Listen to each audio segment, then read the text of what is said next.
बिस्मिल्लाहिर्रहमानिर्रहीम। हमारा टॉपिक चल रहा था बर्नौली इक्वेशन।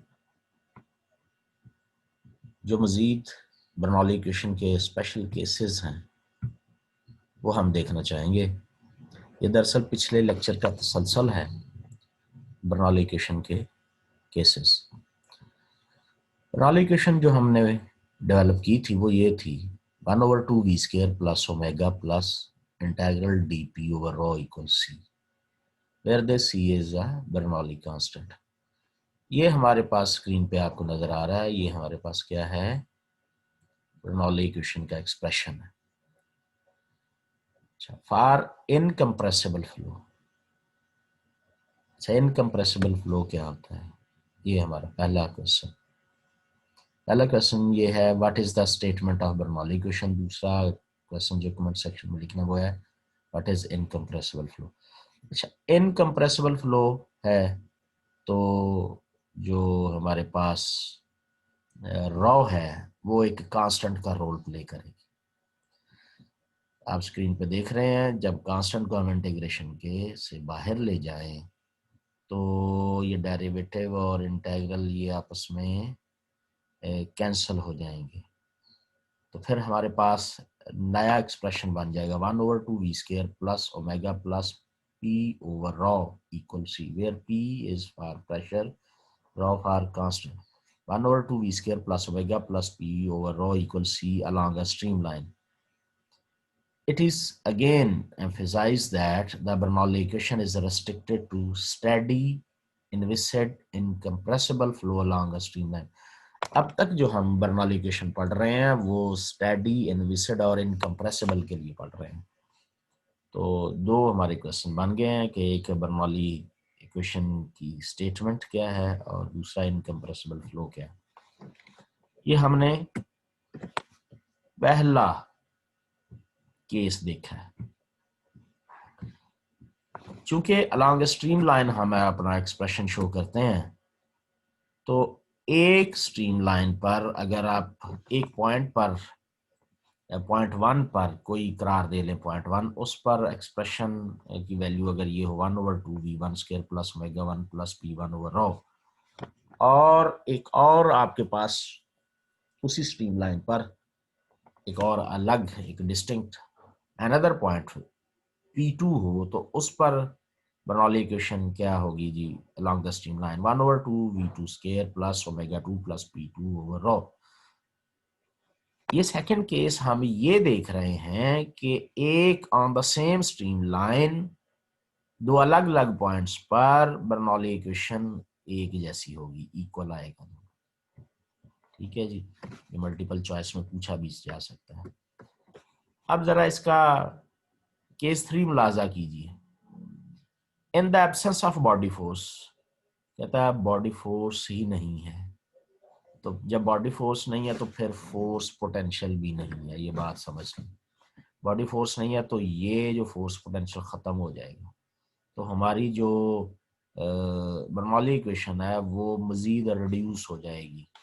रिड्यूस होने के बाद वो बन जाएगी 1/2, ये स्क्रीन पे आप देख रहे हैं कर्सर आ रहा है जहां पर 1/2v² plus p over rho equal c। ये है जी बर्नौली इक्वेशन रिड्यूस होने के बाद in the absence of body force.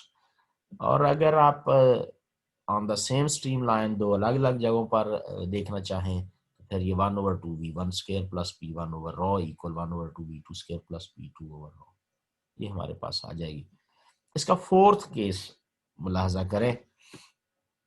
कहता जी प्रैक्टिकली बॉडी फोर्स जो होती है वो ग्रेविटेशनल फोर्स होती है। ठीक है, वो चूंकि ग्रेविटेशनल फोर्स होती है तो यहाँ पर, और ग्रेविटेशनल फोर्स फॉर यूनिट मास हम डिस्कस करते हैं। यूनिट मास की वजह से वो जो वेट है उसका W इक्वल mg, तो अगर हम इसे को ग्रेविटेशनल फोर्स कहें फॉर यूनिट मास तो F इक्वल g रह जाएगा। What is g? Acceleration due to gravity. g एक वेक्टर है। अब इसको हम -g के इस तरह से लिख सकते हैं कि चूंकि हमारा के यूनिट वेक्टर की डायरेक्शन अपवर्ड होती है तो माइनस, अब यहाँ मैग्नीट्यूड माइनस जी के, तो माइनस जी ये आप वेक्टर एनालिसिस से देख सकते हैं कि यूनिट वेक्टर को डेल जी लिखा जा सकता है। तो हमारे पास ये के यूनिट वेक्टर की जगह डेल जी आ जाएगा। डेल अब बाहर ऑपरेट करेंगे तो ये माइनस डेल जी जी आ गया। कंजर्वेटिव फोर्स होने के नाते से F equal minus omega minus del omega.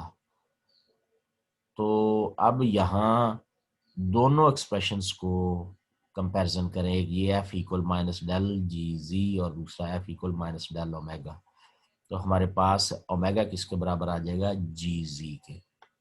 इस ओमेगा को आप पुट कर दीजिए वापस इन रिटर्न इक्वेशन 5 में, तो हमारे पास बर्नौली इक्वेशन क्या बन जाएगी, 1/2v² प्लस पी ओवर रो प्लस जी जी ओमेगा की जगह पर आ गया। ठीक है जी, ये 4 केस इसका डिस्कस हो गए। अब आप मुलाजा कीजिए कि इसका 5th case in terms of specific weight. जी, जहां आपने पहले कमेंट सेक्शन के लिए आपको क्वेश्चन बताया गया, अब आपने एक और वहां पर लिखना है व्हाट इज स्पेसिफिक वेट। ये आपका नेक्स्ट क्वेश्चन है। स्पेसिफिक वेट यहाँ पर उसका मैथमेटिकल एक्सप्रेशन हमारे पास गैमा इक्वल रॉ जी। अब इसकी वैल्यू लगा दीजिए, गैमा इक्वल रॉ जी। तो अगर हम यहाँ गैमा इक्वल रॉ जी लिखें, इस इक्वेशन को जरा जी से डिवाइड कीजिए, तो ये 2g, यहाँ पर रॉ जी और ये जी कट हो जाएगा। ठीक है जी, तो यहाँ पर 2g, यहाँ पर रॉ जी, ये जी कट जाएगा, तो रॉ जी ये इसके बराबर है गैमा के। तो ये इक्वेशन की न्यू फॉर्म क्या होगी, v²/2g p over gamma plus z equal c। ये आ जाएगी हमारे पास नई इक्वेशन, ये नया केस है बन जाएगा। अच्छा, अब since vorticity vector is defined by vorticity vector, ये इसका मैथमेटिकल एक्सप्रेशन है zeta equal del cross v. तो वहां आपने जो क्वेश्चंस कमेंट सेक्शन में जाके लिखे, वहां एक नई डेफिनेशन लिखेंगे what is vorticity vector. Therefore v cross v dot dr, del cross v हमारे पास जीटा के बराबर है, तो ये क्या बन जाएगा, v cross zeta dot dr।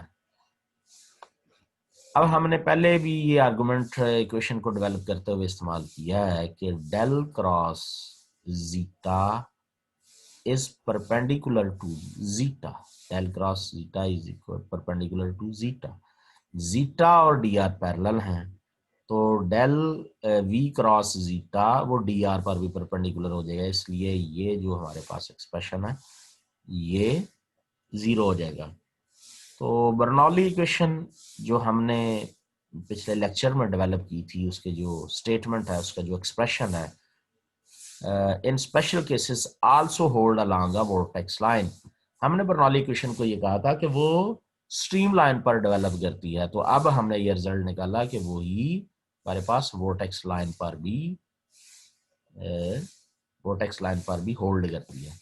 तो एक और आपने डेफिनेशन लिखनी है, एक सवाल का जवाब देना है कमेंट सेक्शन में, वो है कि what is vortex line. Next है हमारे पास बर्नौली इक्वेशन जो हमने लास्ट लेक्चर में डेवलप की थी, उसको हम ये कह सकते हैं कि दरअसल वो आयलर इक्वेशन मोशन की इंटीग्रेशन है along a stream line or आर अलोंग द वोर्टेक्स लाइन। ठीक है जी, ये एक इस किस्म की बातों को मल्टीपल चॉइस बनाया जा सकता है कि बर्नौली इक्वेशन हकीकत में आयलर इक्वेशन की इंटीग्रेशन है। तो ये इसमें जो आपसे 7 सवाल पूछे गए हैं इस लेक्चर में, उनका आपने आंसर देना है। तो ये स्पेशल केसेस जितने भी हैं ये खसूसन मल्टीपल चॉइस और शॉर्ट क्वेश्चन बनाने में काम आते हैं। तो यहाँ पर तकरीबन छः केसेस डिस्कस किए गए हैं, special cases of Bernoulli question. ये छः की छः मल्टीपल चॉइस या छः शॉर्ट क्वेश्चन बन सकते हैं, इसलिए इनको करना बहुत अहम है। बाकी इंशाल्लाह फिर सही। Thank you very much. अल्लाह हाफिज़।